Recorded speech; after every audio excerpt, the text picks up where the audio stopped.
Saya pikir banyak hal yang belum dilakukan yang sangat substansial tentang Aceh itu.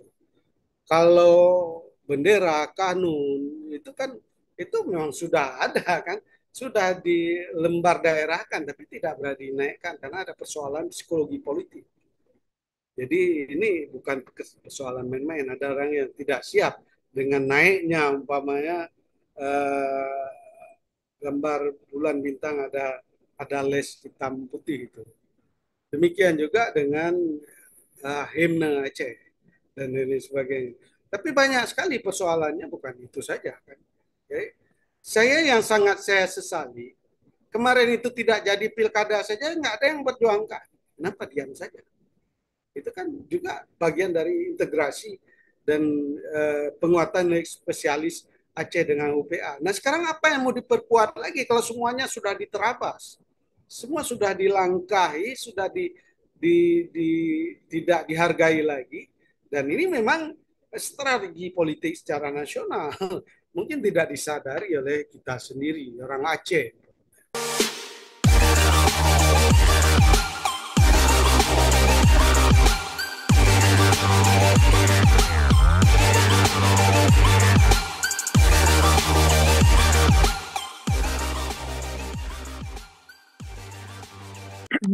Saya juga mendengar, Pak, bahwa penguatan, bukan revisi yang namanya ya.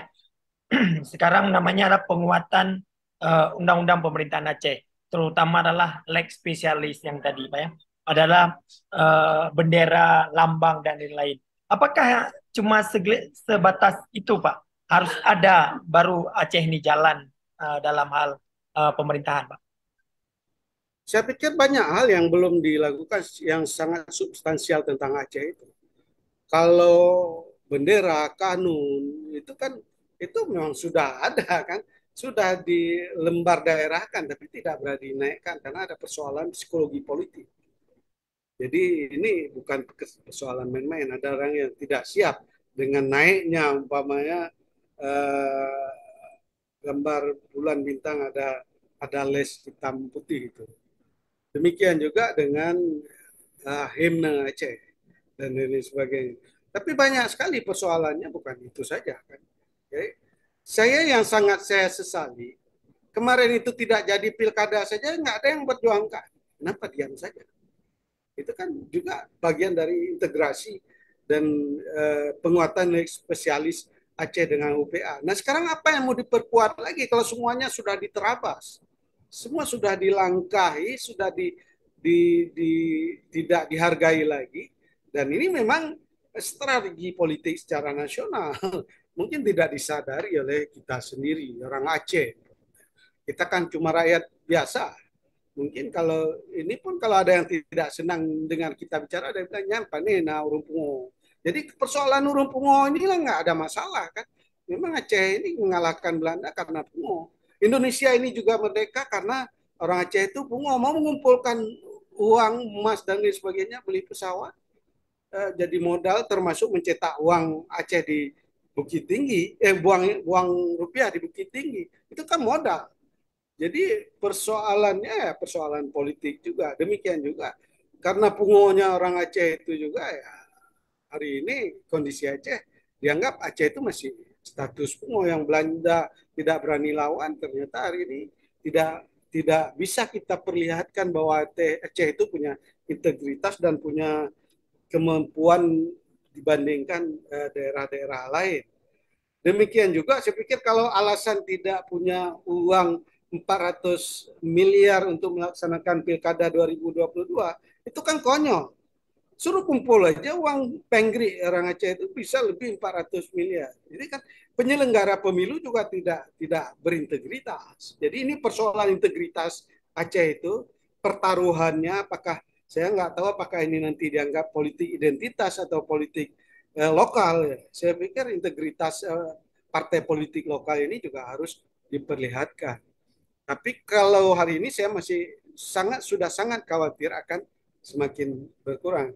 Jangan-jangan, jangan-jangan lagi, jangan-jangan nanti juga gubernur Acehnya dari partai nasional lagi. Kalau partai lokal, saya agak khawatir gitu. Siapa ketokohan yang bisa dibanggakan, yang menjadi representasi berpikir dan demokrasi rakyat Aceh hari ini.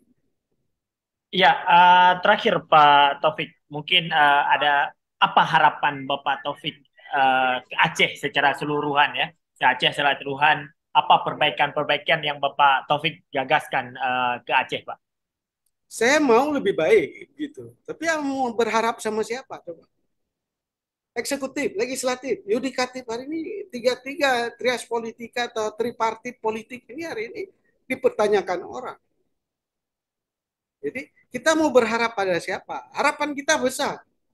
Jadi kalau cerita diskusi teman-teman kita, tanya sampai bilang lumpuh. Gitu. Jadi kalau memang kalau sudah dilarang bermimpi itu sudah lain lagi. Kita berharap bermimpi bahwa rakyat Aceh itu semakin hidupnya semakin sejahtera, semakin baik. Jadi dengan sumber daya alam dan sumber daya ekonomi yang demikian berlimpah, seharusnya menjadi lebih baik. Itu harapan kita. Ada peningkatan pendapatan. Kalau hari ini kan income per kapita secara nasional kan 5.000 lebih, 15.000 lebih. Tapi begitu kita lihat Aceh itu cuma 5 juta per kapita per tahun PDRB, artinya ada beban, termasuk beban kemiskinan dan pengangguran. Secara ekonomi dia akan punya beban bagi pendapatan. Umpamanya satu keluarga ada 3, 4 orang atau 5 orang, berarti kalau yang cari makan satu orang, yang punya pendapatan satu orang, yang 5 orang itu ditanggung oleh satu orang. Nah ini juga beban, masuk beban pengangguran, usia kerja belum bekerja, karena Pak Aceh nggak punya lapangan kerja. Industri-industri menengah ke atas nggak punya. Kalaupun ada industri kecil, manufaktur, informal dan lain sebagainya, seharusnya dapat dapat apa dapat dapat diberdayakan secara modal oleh pemerintah. Nah sekarang mau bagi lewat apa? Ada dana eh, pemberian modal bagi UMKM. Banknya nggak ada, industri perbankan kita bermasalah, industri keuangan kita bermasalah. Nggak ada bank yang bisa menyalurkan itu. Hari ini kan Bank di Aceh juga industri keuangan di Aceh ini bermasalah.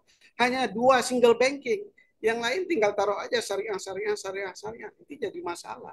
Nah, ya apakah ini harus direvisi lagi kanun syariah? Apakah kanun syariah LKS itu juga berpedoman pada UPA? Nah, UPA itu juga tidak bicara semata-mata atau ansih bicara ekonomi dan politik syariah. Tapi kalau kita bicara secara integral Aceh, secara terintegrasi Aceh itu semua perlu perubahan.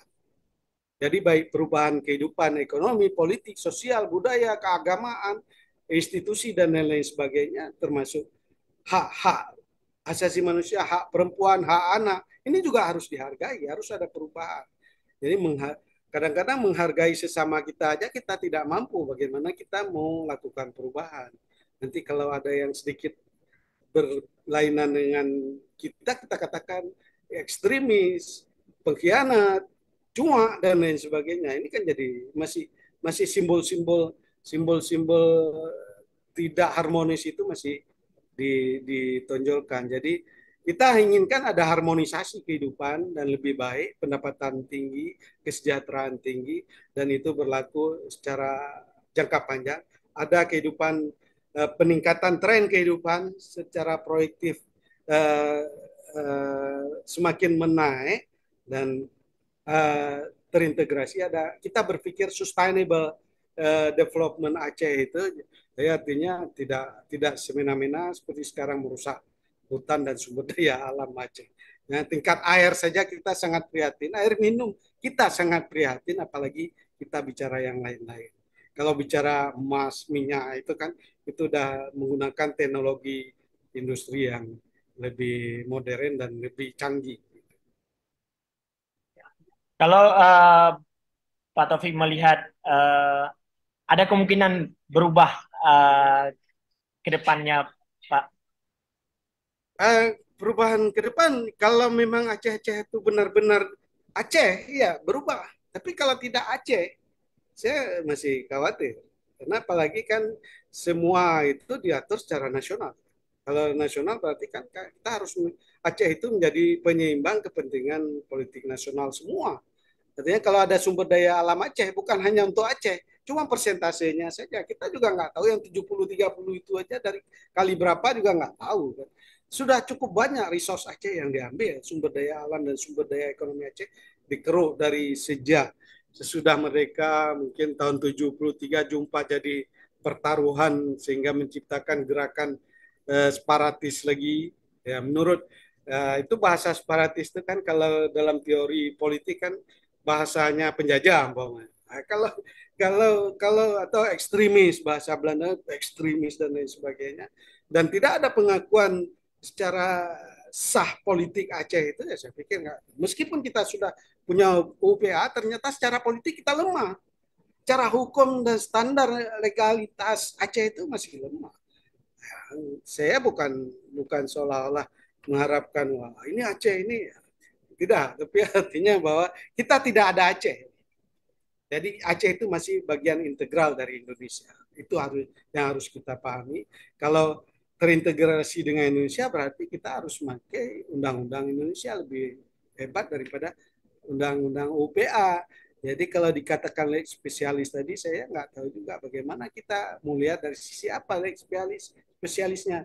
Hukum juga dilanggar nggak ada masalah, politik, ekonomi dilanggar nggak ada masalah, budaya mungkin sedikit, keagamaan juga kadang-kadang ada ada gerak-gerak yang tidak ya, ada sosial budaya, perempuan, anak dan lain sebagainya. Karena hari ini dalam konteks politik modern, kalau kita terintegrasi dengan konvenan-konvenan internasional, banyak banyak penghargaan atau penghormatan baru yang harus kita lakukan dalam kehidupan sosial, ekonomi, dan politik di tengah kehidupan masyarakat.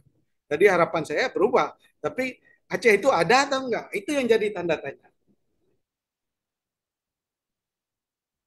Oke, terima kasih Pak Taufik sudah membagi pengalaman dan cerita dan juga pandangan tentang Aceh secara keseluruhan bersama SAS Inisiatif. Terima kasih banyak atas waktunya.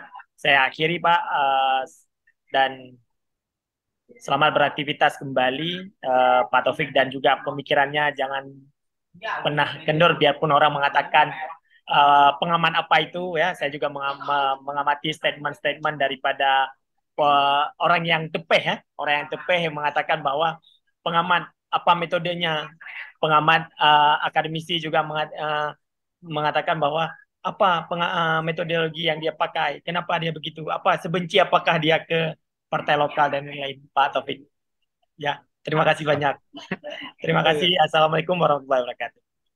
Waalaikumsalam warahmatullahi wabarakatuh.